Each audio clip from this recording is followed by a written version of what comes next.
Hello, hello everyone, mga ka-reels, ka-followers, and ka-viewers. Hello. Oh. Nandito ako sa may sa may side ng lagoon. Lagoon. Dito ako sa may mga rock. Ayan. Ang ganda ng tanawin. Tingnan nyo guys, ang sarap maligo dito. Oh.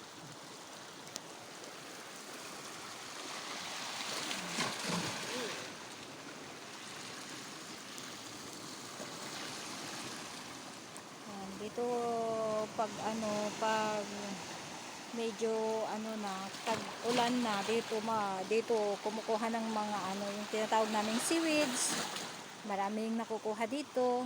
Yan. Sarap maligo diyan guys, lalo na diyan